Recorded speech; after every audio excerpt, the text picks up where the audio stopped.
A propos, milí priatelia, viete, aká je naša Trnavská arcidiecéza veľká svojou rozlohou a zložením? Ľudov, čo povieš? Majú títo mladí ľudia vôbec predstavu o tom, aká je naša arcidiecéza? Nie som si istý, možno niektorí by asi aj vedeli podať nejaké to základné info, ale pripravili sme si takú naozaj kratučku a malinkú prezentáciu. Ja poprosím naše pastoračné asistentky, ktorým šéfuje Lukáš, aby nám priniesli mapu. Áno, výborne. Čiže Lukáš, pastoračná asistentka. Zaostrite, prosím, zaostrite. Tento žltý, ako to nazývame my interne slížik, lebo keď delili, tak krájali. Takže tento slížik, žltý, to je naša Trnavská arcidiecéza. No a ja poprosím Teresku, aby postupne predstavila aspoň názvom naše dekanáty a ja budem prstom chodiť po tej diecéze.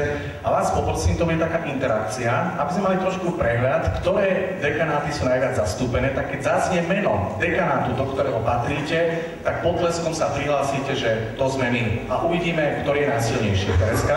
Takže prvý najsevernejší dekanát tu máme Novomestský.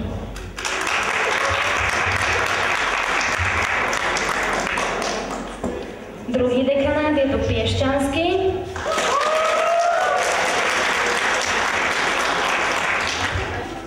Smolenický.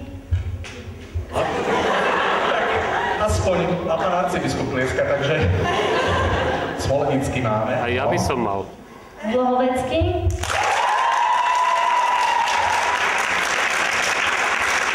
Veľké zastúpenie. Toto už aká presila? Uvidíme, ako sa ukáže Trnavský.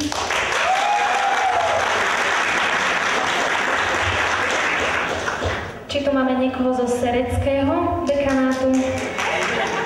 Serete ešte? Máme. Podobne Galanský. A tak to sme dostali také avízo, že odtiaľ zastúpenie nemáme, tak neoficiálne je to Plesk severnej časti Trnavskej arcidiecézy, ale pre úplnosť predstavujeme tie ďalšie, čiže Galanta, to máme tu na hviezdička. Ďalej dekanát Šariansky, dekanát Šaľa. Šaľa, to je tuto, tento, táto časť, áno. Dunajsko-Strecký. To až kde je? Aha, tu.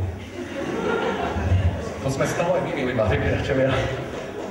Dekanát Komárňanský. A ešte? A ešte tam bude dekanát Hurbanovský. A posledne to dá táto čižnička po talianskom, takže tu. Tak a potlesk aj pre nich, keď sú neprítomní.